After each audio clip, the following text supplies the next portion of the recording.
जय हिंद साथियों, आप सभी का स्वागत है मेरे YouTube चैनल पर।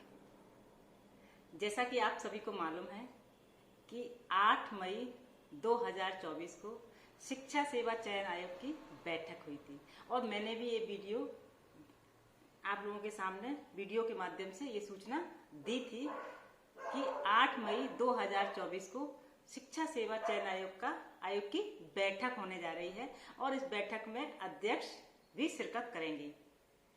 इससे पहले भी मैंने एक वीडियो जारी करके ये कहा था कि सचिव और 12 सदस्यों ने जब कार्यभार ग्रहण किया था तब एक बैठक हुई थी, लेकिन उस बैठक के बाद अध्यक्ष की अध्यक्षता में ये पहली बैठक संपन्न हुई है 8 मई को।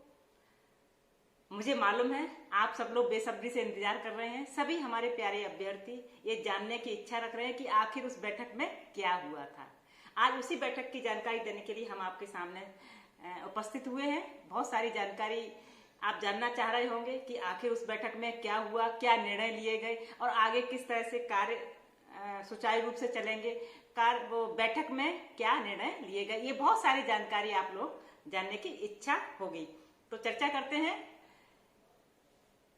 कि 8 मई को अध्यक्ष की अध्यक्षता में एक बैठक ली गई। बैठक में भर्ती के नियम, शर्तें और भर्ती के मापदंड जैसे तमाम बिंदुओं पर विस्तार से चर्चा हुई। बैठक में अध्यक्ष और सभी जितने लोग उपस्थित थे सभी ने भर्ती की जो निष्पक्षता और पारदर्शिता पर भी जोर दिया। ये बेहद अच्छी बात लगी मुझे कि जो भी प्रक्रिया होगी, जिसकी भी चाहे टीजीटी, पीजीटी, असिस्टेंट प्रोफेसर जो भी भर्तियां होंगी उसमें पूरी निष्पक्षता और पारदर्शिता के साथ काम होगा।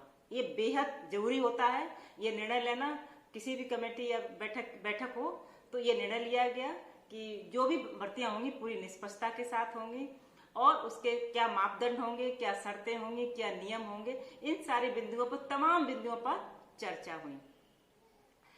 आपको मालूम है अशासकीय महाविद्यालय में असिस्टेंट प्रोफेसर के 1000 के आसपास पदों पर भर्तियां होनी है और टीजीटी, पीजीटी के 4163 के आसपास भर्तियां होनी है। इस पर भी विचार किया गया। इस पर भी बहुत सारी चीजों पर चिंतन मनन किया गया। बैठक ही इसीलिए हुई थी कि इन सारे मुद्दों पर हम चर्चा करें। और समितियां बनाई गई, 9 समितियां बनाई गई। उन समितियों को अलग अलग जिम्मेदारी दी गई कि किस तरह से कार्य करना है। बहुत सारी चीजें उन समितियों में डिस्कस किया गया। मैं बताना चाहूंगी 9 समितियों का गठन किया गया। ये समितियां आयोग कैसे काम करेगा इस पर चर्चा हुई और भर्तियों को लेकर बहुत सारे निर्णय लिए गए।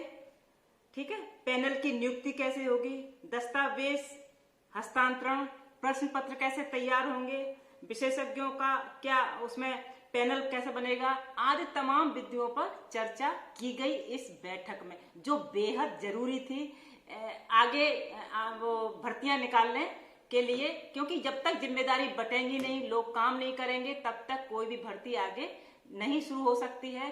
तो ये बहुत सारी 9 समितियां बनाई गई हैं और 9 समितियों को 15 दिन के अंदर रिपोर्ट करना होगा। यानी कि बहुत जल्दी से ये सारी प्रक्रिया शुरू होंगी और जब तक चुनाव संपन्न हो रहा है तब तक इन सब चीजों पर कार्य किया जा चुका होगा। ये मैंने पहले वीडियो में भी कहा कि जल्दी से समितियां बनकर और भर्तियों का काम बहुत जल्दी शुरू होगा। और जो भर्तियां बनाना, पैनल पूरा तैयार करना, समितियों का गठन करना, 15 दिन की रिपोर्ट मांगना, ये जो लोकसभा चुनाव हो रहा है उसके भीतर तब तक ये सारी चीजें, इंटरनल चीजें हो जाएंगी। उसके बाद अभी इस पर भी चर्चा की गई कि 1017 जो असिस्टेंट प्रोफेसर के जो पद हैं उस पर उच्च शिक्षा सेवा आयोग ने, और जो टीजीटी, पीजीटी के जो पद हैं 4163 माध्यमिक शिक्षा आयोग ने आवेदन पहले ही ले लिए थे। अब इन पर भर्ती की प्रक्रिया शुरू होनी है। तो इस पर काम सबसे पहले होगा कि जो असिस्टेंट प्रोफेसर और टीजीटी के जो पद रिक्त पड़े हैं और उन पर आवेदन लिए जा चुके हैं, अभी तक उन पर भर्ती नहीं हुई है, तो ये काम सबसे पहले होगा। 9 सदस्यों की समिति गठन कर दिए गई है और उनको अलग अलग जिम्मेदारी दे दी गई है और उस जिम्मेदारी के बाद 15 दिन के अंदर उनको रिपोर्ट करनी होगी। ये सारी चीजें विस्तार से इस बैठक में निर्णय लिए गए, क्योंकि ये बैठक पहली बार अध्यक्ष जो कार्यवाहक अध्यक्ष हैं MP अग्रवाल जी, उनके अध्यक्षता में ये बैठक हुई है। तो ये बहुत महत्वपूर्ण बैठक थी।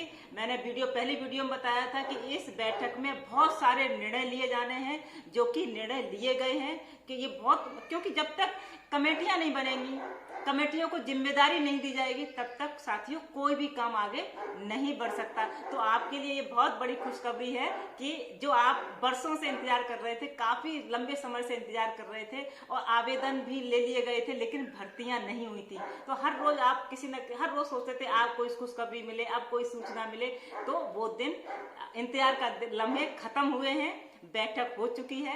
बैठक में 9 सदस्यों की समिति बन चुकी है। 15 दिन में रिपोर्ट ली जाएगी और जो भी भर्तियां होंगी पूरी निष्पक्षता और पारदर्शिता के साथ होंगी। जो पेंडिंग भर्तियां हैं तो सबसे पहले उन पर कार्य होगा, उसके बाद आगे कार्य किया जाएगा। और जो समितियां बनी हैं और उनको जिम्मेदारी दी गई रिपोर्ट देने का, ये सारा काम लोकसभा चुनाव के दौरान पीछे कर लिया जाएगा, जिससे कि जैसे ही लोकसभा चुनाव संपन्न हो उसके बाद बहुत जल्दी काम आगे गति पकड़े और आगे भर्तियां शुरू हो। क्योंकि हमारे बहुत सारे अभ्यर्थी हैं, शिक्षक बनने का सपना सजोए बैठे हुए हैं, वो हर दिन इंतजार करते हैं कि काश भर्तियों की सूचना आ जाए, काश भर्तियों की सूचना आ जाए। इस बात को लेकर वो हर रोज खबर पढ़ते हैं, सुनते हैं, देखते हैं कि सरकार की तरफ से, प्रशासन की तरफ से कोई ऐसी सूचना जारी हो जिससे कि उनका इंतजार खत्म हो। तो मेरे प्यारे सभी अभ्यर्थी जो आप तैयारी कर रहे थे और इंतजार कर रहे थे, इंतजार के लम्हे दूर हो रहे हैं और तैयारी आप बहुत पुख्ता शुरू कर दीजिए। जो आवेदन लिए जा चुके हैं असिस्टेंट प्रोफेसर के लिए 1017 पदों के लिए और टीजीटी पीजीटी के लिए 4163 पदों के लिए जो आवेदन लिए जा चुके हैं, उन पर सबसे पहले भर्तियां होनी। तो जिन्होंने आवेदन किया है, मेरे सभी अभ्यर्थी ध्यान से सुन लें, वो तैयारियों में जुट जाएं, कोई लापरवाही मत कीजिए, क्योंकि बहुत दिनों बाद तो आपका ये सपना पूरा होने वाला है। काफी इंतजार के बाद उसमें भी कहीं आप चूक गए जरा सी लापरवाही के लिए, तो फिर आपको पता नहीं कितना इंतजार करना पड़ सकता है। तो मैं अपने सभी प्यारे अभ्यर्थियों से बस यही कहना चाहूंगी कि आप तैयारी अपना पूरी तरह से करते रहिए, क्योंकि बहुत कम समय बचा है। जैसे ही चुनाव संपन्न होते हैं, क्योंकि समितियां बन गई हैं, रिपोर्ट भी मांग ली जाएगी 15 दिन में और उसके बाद आगे सिर्फ भर्तियां ही होनी है। आवेदन लिए जा चुके हैं, तो आपको सिर्फ अपनी पढ़ाई पर ध्यान देना है, अपनी स्टडी पर पूरा ध्यान देना, जिससे कि कहीं कोई चूक ना हो जाए, आपके सपने साकार हों। बहुत जल्दी से आपकी भर्तियों की एक खुशखबरी आने वाली है, जिससे कि आपके सपने साकार हों। और मैं बहुत सारी बधाइयां देना चाहूंगी कि आपकी जो इंतजार के लम्हे खत्म हो रहे हैं धीरे धीरे। इसी के साथ ढेर सारी शुभकामनाएं, बधाइयां। जय हिंद, जय भारत।